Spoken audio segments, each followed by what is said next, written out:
I wish them neither to learn afresh, nor teach anew, but only to bid farewell to their own bodies, and thus be dumb. So here Nietzsche is saying he doesn't have anything to teach to the despisers of the body. He just wants them to die, bid farewell to their own bodies. Body am I, and soul, so saith the child, and why should one not speak like children? But the awakened one, the knowing one, saith, Body am I entirely and nothing more, and soul is only the name of something in the body. So here Nietzsche is trying to connect trying to blur, trying to unmake the distinguishment of the independence of body and soul, which was made because of Christianity.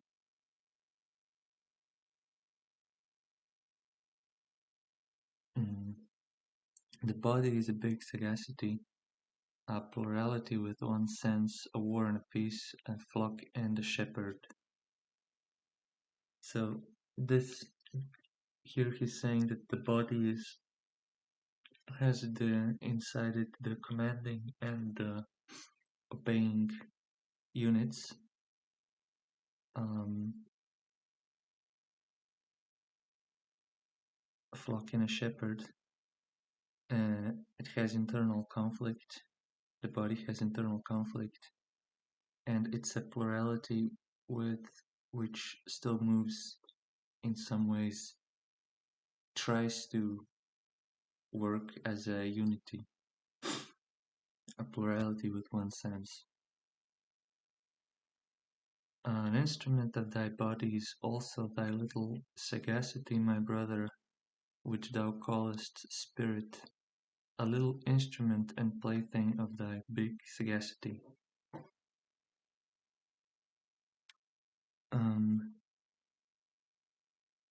So this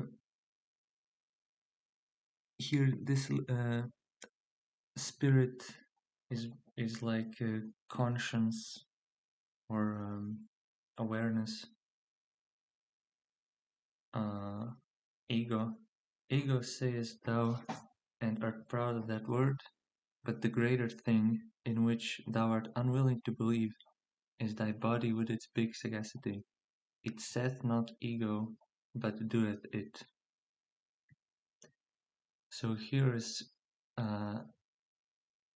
Nietzsche saying there's a wisdom, there's a guiding force behind consciousness, the brain which leads it to its conclusion, which is meant like the whole body. What the sense feeleth, what the spirit discerneth, hath never its end in itself, but sense and spirit would fain persuade thee that they are the end of all things, so vain are they. So here's the vanity of consciousness, which can persuade and does persuade people that into reasons of why they're doing things which are not real, but they're like fictional made up reasons, because like our awareness has to have reasons for its motivations, and so they write those reasons in as like an internal philosophy or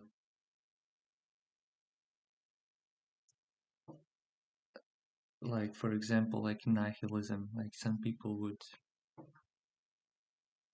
would think that because they've intellectually decided that life is meaningless and whatever that means, and then they act on that, but that's not an actual reason for their behavior. And so it says further, instruments and playthings are sense and spirit. Behind them there is still the self. The self seeketh with the eyes of the senses, it hearkeneth also with the ears of the spirit. Ever hearkeneth the self and seeketh, it compareth, mastereth, conquereth, and destroyeth, it ruleth, and is also the ego's ruler. Behind thy thoughts and feelings, my brother, there is a mighty lord, an unknown sage. It is called self, it dwelleth in thy body, it is thy body. So I think this should be taken literally, that the self is meant as the body, and there is more sagacity in thy body than in thy best wisdom. And who then knoweth why thy body requireth just thy best wisdom? Uh, there is more profound wisdom in thy body. Is Nietzsche trying to say that your brain is really not so intelligent, and the more intelligent or the more important thing than the brain and conscious thought is the underlying motivations, because these underlying motivations are coming from the body, are the things that are gonna keep us functional and alive and well, and not your conscious deliberation, which is often actually very deficient and just destructive. The self laugheth at thine ego and its proud prancings. What are these prancings and flights of thought unto me? It saith to itself, a byway to my purpose.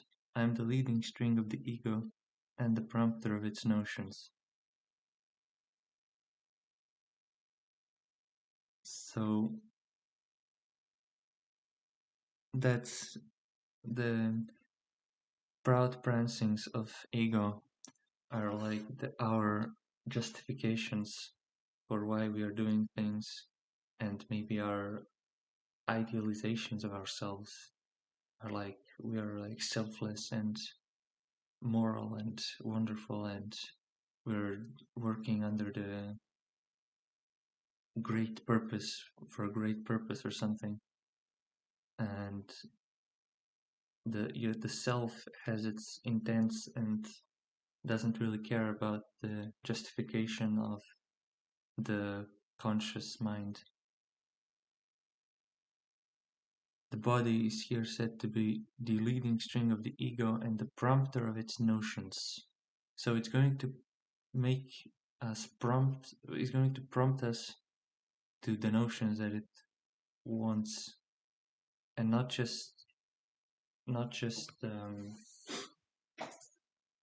superficially, but also in like deeper philosophy, internal philosophy like nihilism. The self saith unto the ego, feel pain, and thereupon it suffereth, and thinketh how it may put an end thereto, and for that purpose it is meant to think. The self saith unto the ego, feel pleasure, thereupon it rejoiceth, and thinketh how it may oft times rejoice, and for that very purpose it is meant to think. To the despisers of the body will I speak a word. That they despise is caused by their esteem. What is it that created esteeming and despising and worth and will? The creating self created for itself esteeming and despising. It created for itself joy and woe. The creating body created for itself spirit and a hand to its will. Even in your falling and despising, you each serve yourself, you despisers of the body. I tell you, your very self wanted to die and turneth away from life. So, he's talking about the despisers of the body still serving their body.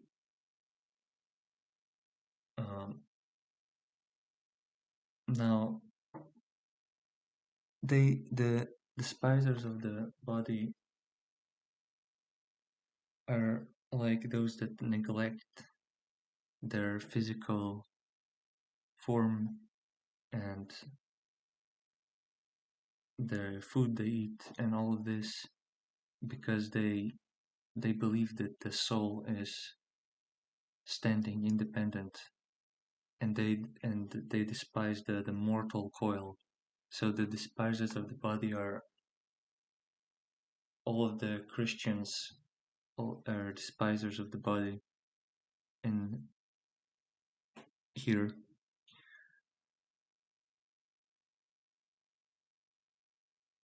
So their self wanted to die. Why? Because their self, like their body, is ill or infertile or weak, and it cannot create beyond itself, and so that prompts their conscience. So the body prompts into their conscience ideas which are going to result in them dying. No longer can yourself do that which it desireth most, create beyond itself. That is what it desireth most, that is all its fervor. So that's he's saying also here that that's the cause of all human happiness, basically. Creating beyond yourself. No matter what your ideology or whatever is.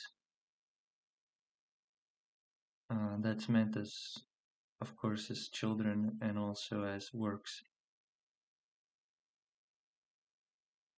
But now it is too late to do so. So yourself wisheth to succumb, you despisers of the body. To succumb, so wisheth yourself, and therefore have you become despisers of the body. For you can no longer create beyond yourselves, and therefore are you now angry with life and the earth, and unconscious envy is the sidelong look of your contempt. I go not your way, despisers of the body. You are no bridges for me to the Superman. Thus spake Zarathustra. So the despisers of the body are the ill. The ill are not bridges for him to the Superman. I think that's a fair interpretation because just in the last part it says, "Hearken rather, my brethren, to the voice of the healthy body. It is a more upright and pure voice. More uprightly and purely speaketh the healthy body, perfect and square built, and it speaketh of the meaning of the earth." Thus spake Zarathustra. So,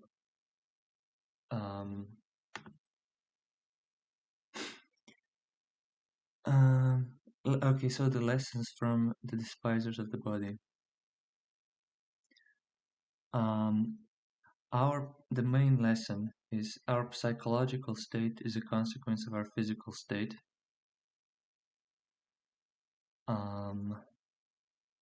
Our psychological reasons for behavior are pretenses, false reasons. The real reasons are our physical state.